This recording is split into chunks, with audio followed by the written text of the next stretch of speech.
What's up, y'all? It's your man, Dad Dude, bringing you guys another video. So the Saints roll into Charlotte and they beat the Panthers by a score of 20-17. And despite that score sounding close, it never felt like that game was within reach for the Panthers. Yeah, despite the game being close for most of the game, it always felt, at least to me, that the Saints were just waiting for a few big plays, waiting for their moments, waiting to really get their act together, and that they were going to eventually win the game. And that's what happened. Once the Saints scored a few points, that game was just out of reach for the Panthers because the offensive performance we saw from the Panthers on Monday was just, there's no way to sugarcoat it. It was atrocious. It was at all levels and all phases a bad offensive showing for the Panthers. If you want to blame Bryce Young, he was bad.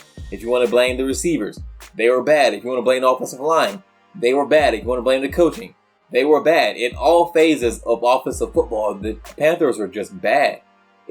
There's no other way to put it. They were that bad, and it's really a shame because the defense held up their end of the bargain. The Panthers defense kept them in that game as long as they could until they got tired because the offense just cannot sustain drives. The defensive performance, I think, was very admirable given the fact that Shaq Thompson got hurt during the game. J.C. Horn was hurt last week, so he was missing. So with Dante Jackson as your number one corner, they for the most part held Chris Olave and Michael Thomas and Shaheed in check. They held those guys in check for the majority of the game. It wasn't until in the second half, after being on the field for so long because the Panthers offense being so anemic, that the defense got tired and they gave up a few chunk plays, and that allowed the Saints to really take control of the game. And that's what happened. It all falls back to the Panthers offense. I really have no critiques for the Panthers defense in this game because they played great. They got pressure on Derek Carr. They forced a turnover. They kept Olave and Michael Thomas in check. They controlled the Saints offense. They held them back for as long as they could until they just couldn't do it anymore. And the Panthers offense just let them down. Bryce Young missed a bunch of throws. He held onto the ball too long. I think he miscalculated how fast he is at the NFL level. There were a few times where you could see that he was maybe trying to outrun the defender and be shifty in the pocket. And he could do that in college, but Bryce Young on the NFL level is not a great athlete. I wouldn't even say he's necessarily like a really good athlete at the NFL level. He's an average athlete in the NFL. And these guys playing linebacker and defensive end and even D-tackle in the league are freaking aliens. And you can see that. He got chased down from behind and had a strip sack. Demario Davis caught him out in the flats where I thought Bryce Young was thinking that he can maybe shake him or run around him and gain some yards.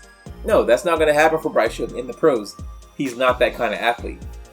He did not handle the pocket well. He was awful on some throws.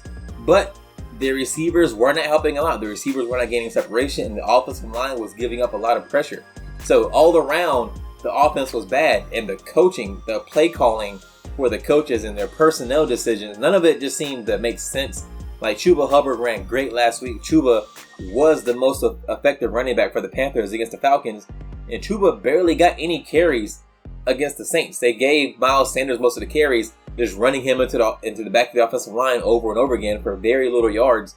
The offensive play calling just did not make sense. It is a shame that is the performance we got from the Panthers on a Monday night in a primetime slot with a national audience. You let the Saints come in and they're all black uniforms. I want to harp on that again. It's a shame that the Panthers want to wear their all whites in a primetime slot on Monday night. But you let the Saints come in, they're all black uniforms, and I don't want to say dominate, but the Saints did look like the better team. I don't think either team is great, but the Saints looked like the better team. They came in here and they got a win in primetime in Charlotte. And the Panthers have to wear that one from the top down.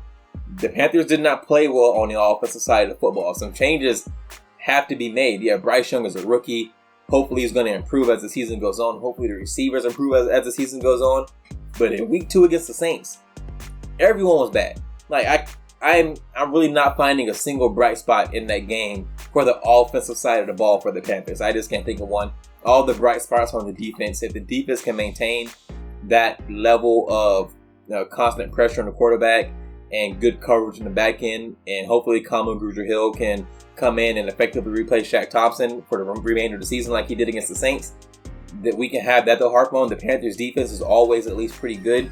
And it seems this year, again, it's going to be at the very least pretty good, if not bordering on great. But that offense, man, that was all around a rough game to watch. The Panthers offense has to get better if they want a chance to win that I was thinking they might win 7 or 8 games before the season started. If they want to win 4 or 5 games, they need some drastic improvements, and they need to do it quickly. That's all for you in this one, guys. If you enjoyed this video, go hit that thumbs up. If you are so inclined, subscribe and leave a comment. I respond to almost everything, and I'll see you guys in the next one.